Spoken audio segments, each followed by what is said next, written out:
കറിക്കാറ്റിൻ്റെ പുതിയ എപ്പിസോഡിലേക്ക് എല്ലാവർക്കും സ്വാഗതം.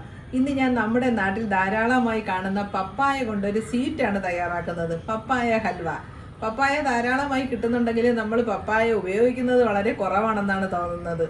ഇതെങ്ങനെയാണ് തയ്യാറാക്കുന്നതെന്ന് നമുക്ക് നോക്കാം. പപ്പായ ഹൽവ തയ്യാറാക്കാനായിട്ട് 3 പപ്പായയാണ് എടുത്തിട്ടുള്ളത്. പപ്പായ ഒന്ന് കട്ട് ചെയ്തെടുക്കാം. പപ്പായ എല്ലാം കട്ട് ചെയ്തെടുത്തു. ഇനി ഈ പപ്പായയുടെ കുരു എല്ലാം കളഞ്ഞിട്ട് നമുക്ക് ക്ലീൻ ചെയ്ത് പീസാക്കി എടുക്കാം. പപ്പായ എല്ലാം ക്ലീൻ ചെയ്ത് കട്ട് ചെയ്തെടുത്തിട്ടുണ്ട്.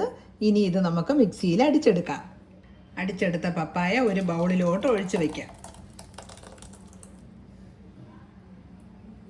ഇത് രണ്ടാമത്തെ ട്രിപ്പാണ് അടിച്ചെടുക്കുന്നത്. പപ്പായ അടിക്കുമ്പോൾ ശ്രദ്ധിക്കേണ്ട കാര്യം അതിൻ്റെ കുരു ഒന്നും ഉണ്ടാകാൻ പാടില്ല. അതുപോലെ തന്നെ പപ്പായ ചെത്തി എടുക്കുമ്പോൾ തൊലി നന്നായിട്ട് ചെത്തിയെടുക്കണം. ആ തൊലിയുടെ പച്ച കളറുള്ള ആ തൊലി ഭാഗം ഇരുന്നാലും കുരു ഇരുന്നാലും കയ്പുണ്ടാകും.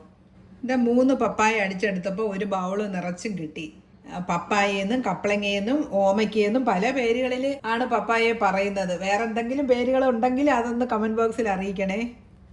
പപ്പായ ഹൽവ തയ്യാറാക്കാനായിട്ട് ചുവട് കട്ടിയുള്ള ഉരുളിയാണ് നല്ലത്. ഉരുളി ചൂടായിട്ടുണ്ട്. 2 ടേബിൾ സ്പൂൺ നെയ്യ് ഒഴിച്ചു കൊടുക്കാം.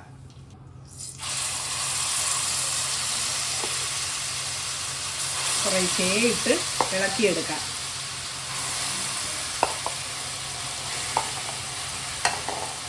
പപ്പായ ഒട്ടും വെള്ളം ഒഴിക്കാതെയാണ് അടിച്ചെടുക്കേണ്ടത്.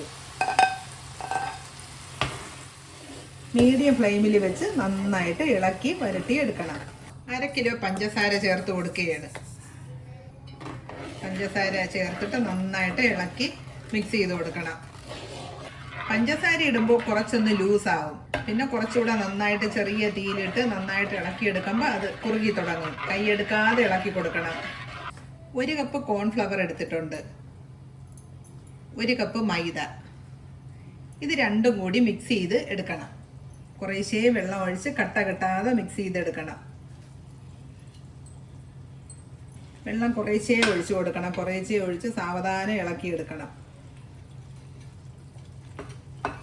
കുറച്ചുകൂടി വെള്ളം ഒഴിച്ചു കൊടുക്കാം. ഇത് ഇങ്ങനെ കട്ട കെട്ടാതെ ഇളക്കി കലക്കി എടുക്കണം. ഇപ്പം നമുക്ക് മൈദയ്ക്ക് പകരം അരിപ്പൊടി വേണമെങ്കിലും ചേർത്ത് കൊടുക്കാം. കോൺഫ്ലവർ മാത്രവും ചേർക്കാം. മൈദ ചേർക്കുമ്പോൾ കുറച്ചുകൂടി ഹൽവയ്ക്ക് കുറച്ചുകൂടി ഒരു കട്ടി കിട്ടും.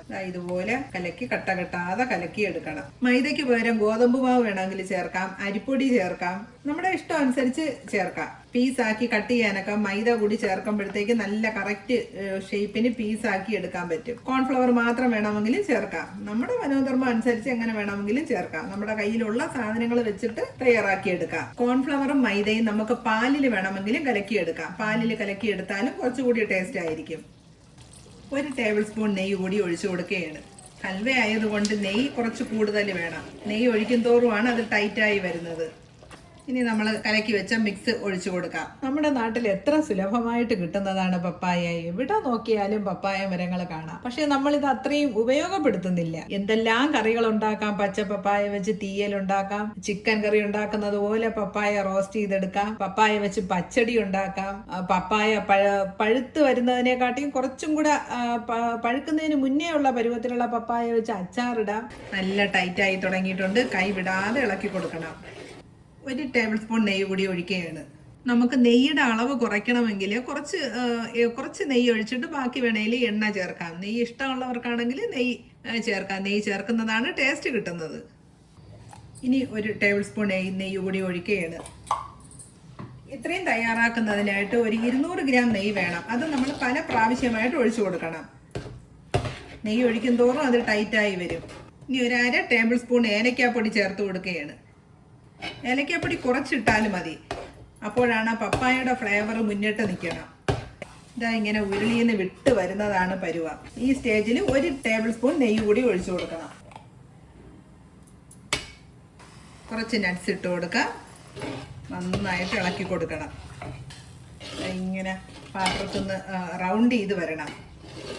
കുറച്ച് വെളുത്ത എള്ളാണ്. ഇത് കൂടി ഇട്ട് കൊടുക്കണം. പപ്പായ ഹൽവ റെഡിയായി വരികയാണ്. ഇതാ നോക്കൂ, നന്നായിട്ട് പാത്രത്തിൽ നിന്ന് വിട്ട് വരുന്നുണ്ട്. ഇപ്പം ഞാൻ ഇതിനകത്ത് മൊത്തം ഒരു 200 ഗ്രാം നെയ്യ് ചേർത്തിട്ടുണ്ട്.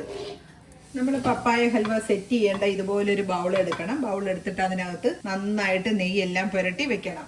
ഇതുപോലെ ഇതിനകത്ത് നന്നായിട്ട് നെയ്യ് പുരട്ടി കൊടുക്കണം. നെയ്യോ ബട്ടറോ അതല്ലെങ്കിൽ എണ്ണ പുരട്ടി കൊടുത്താലും മതി. നെയ്യ് പുരട്ടുന്നതാണ് നല്ലത്. ഇനി ഇതിനകത്തോട്ട് നട്ട്സ് വെച്ച് കൊടുക്കാം. ഇങ്ങനെ എല്ലാ സൈഡിലോട്ടും നട്ട്സ് ഇങ്ങനെ വെച്ച് കൊടുക്കാം. നട്ട്സും ബദാമും എല്ലാം വെക്കുമ്പോഴത്തേക്ക് നമ്മളത് കട്ട് ചെയ്യുമ്പോൾ നല്ല ഒരു ഭംഗിയായിട്ട് കിട്ടും. ഇനി കുറച്ച് ബദാം കൂടി വെച്ച് കൊടുക്കാം. ഇനി ഇതിൻ്റെ മുകളിലൂടെ കുറച്ച് വെള്ള എള്ള് കൂടി ഇട്ട് കൊടുക്കാം. ഇനി നമ്മൾ തയ്യാറാക്കിയ ഈ ഹൽവ ഇതിനകത്തോട്ട് സ്പ്രെഡ് ആക്കി കൊടുക്കാം. നല്ല ചൂടോടെ തന്നെ കോരി ഒഴിക്കണം. ഇങ്ങനെ കോരുമ്പോൾ ആ സ്പൂണിൽ നിന്ന് തന്നെ അങ്ങ് വിട്ട് വന്ന് വീണോളും. ഈ നെയ്യിലൊന്ന് മുക്കിയ സ്പൂൺ കൊണ്ട് തന്നെ ഇത് നന്നായിട്ട് അങ്ങ് പ്രസ് ചെയ്ത് കൊടുക്കണം. അതല്ലെങ്കിൽ സ്പൂൺ അല്ലെങ്കിൽ ഒരു ചെറിയ ബൗളോ ഏതെങ്കിലും എടുത്ത് ഈ ചൂടോടെ തന്നെ ഇതങ്ങ് പ്രസ് ആക്കി കൊടുക്കണം. നമ്മളിപ്പോൾ കൂടുതൽ ക്വാണ്ടിറ്റി ഒക്കെ ഉണ്ടാക്കുകയാണെങ്കിൽ വലിയ ഒരു ഉരുളിയിലൊക്കെ സെറ്റ് ചെയ്യണമെങ്കിൽ വാഴയില വെട്ടിയിട്ട് വാഴയില വെച്ച് ഇങ്ങനെ പ്രസ് ചെയ്ത് കൊടുക്കും. ഇത് പെട്ടെന്ന് നമുക്ക് നല്ല ഏത് പാത്രത്തിലാണോ വെക്കുന്നത് അതേ ഷേപ്പിൽ നമുക്കങ്ങ് നന്നായിട്ട് പ്രസ് ചെയ്തെടുക്കാൻ പറ്റും. ഇനി കുറച്ച് എള്ള് കൂടി ഇട്ട് കൊടുക്കണം. കുറച്ച് നട്ട്സ് കൂടെ വെച്ച് ഡെക്കറേറ്റ് ചെയ്തെടുക്കാം. നോക്കൂ, ഇത് എത്ര എളുപ്പത്തിൽ നമുക്ക് തയ്യാറാക്കിയെടുക്കാം. നമ്മുടെ പറമ്പിൽ ഇഷ്ടം പോലെ കിട്ടുന്ന പപ്പായ ഒരു പ്രാവശ്യമെങ്കിലും ഇതുപോലെ ഒന്ന് തയ്യാറാക്കി നോക്കണം. പപ്പായ കൊണ്ട് നല്ല അച്ചാറിടാം, തോരൻ, പച്ചടി, ഒഴിച്ചുകറി, തീയൽ ഇതെല്ലാം നമുക്ക് പപ്പായ കൊണ്ട് ഉണ്ടാക്കാം. ഈ ഹൽവ പച്ച പപ്പായ കൊണ്ടും ഉണ്ടാക്കും. പച്ച പപ്പായ കൊണ്ട് ഉണ്ടാക്കുന്നത് വളരെ നല്ലതാണ്. പച്ച പപ്പായ ഉണക്കി ഷുഗർ സിറപ്പിലിട്ടും വെക്കാം. അങ്ങനെ ഇരുന്നാലും നമുക്ക് കുറച്ച് നാൾ ഉപയോഗിക്കാൻ പറ്റും. നമ്മുടെ വീട്ടിൽ സ്ഥലം ഉണ്ടെങ്കിൽ ഒരു കറിവേപ്പില തൈ നടുന്നത് പോലെ ഒരു പപ്പായയും കൂടി നടണം. റെഡ് ലേഡിയൊക്കെ നല്ല ഇനമാണ്. റെഡ് ലേഡിക്ക് നല്ല കളറും കൂടെ കിട്ടും. നല്ല റെഡ് കളറായിരിക്കും. ഇതിപ്പോ റെഡ് ലേഡി അല്ല, ഇതിനൊരു യെല്ലോയിഷ് കളറാണ്. ഇതൊരു 6 മണിക്കൂർ ഇങ്ങനെ വെച്ചിരുന്നാൽ നല്ല സെറ്റ് ആയതിനു ശേഷം കട്ട് ചെയ്തെടുക്കാം. പപ്പായ ഹൽവ റെഡിയായി ഡെക്കറേറ്റ് ചെയ്തെടുത്ത് നമുക്കിനി 6 മണിക്കൂർ വെയിറ്റ് ചെയ്യാം. 4 തൊട്ട് 6 മണിക്കൂർ വരെ ഇരിക്കുമ്പോഴത്തേക്ക് നല്ല സെറ്റായിട്ട് പീസായിട്ട് കട്ട് ചെയ്തെടുക്കാം. പപ്പായ ഹൽവ നല്ല സെറ്റ് ആയിട്ടുണ്ട്. 6 മണിക്കൂർ കഴിഞ്ഞിട്ട് എടുത്തതാണ്. ഇനി ഇതിനെ ഒന്ന് ഡിമോൾഡ് ചെയ്തെടുക്കാം. നല്ലതായിട്ട് സെറ്റ് ആയിട്ടുണ്ട്. ബദാമും നട്ട്സും എള്ളും എല്ലാം ഇട്ടതാണ്. ഇനി ഇതിനെ ഒന്ന് കട്ട് ചെയ്തെടുക്കാം. പപ്പായ ഹൽവ ഇവിടെ റെഡി ആയിട്ടുണ്ട്. ഇത് മധുരം ഇഷ്ടപ്പെടുന്നവർക്കെല്ലാം നന്നായിട്ട് ഇഷ്ടപ്പെടുമെന്ന് ഞാൻ കരുതുന്നു. നിങ്ങളുടെ വാല്യുബിൾ കമൻസ് അറിയിക്കണം, സപ്പോർട്ട് ചെയ്യണം, ലൈക്ക് ചെയ്യണം. പറ്റുമെങ്കിൽ ഇതൊന്ന് വീട്ടിൽ ട്രൈ ചെയ്ത് നോക്കുകയും കൂടി വേണം. പുതിയൊരു വീഡിയോ ആയിട്ട് അടുത്ത എപ്പിസോഡിൽ കാണാം. താങ്ക്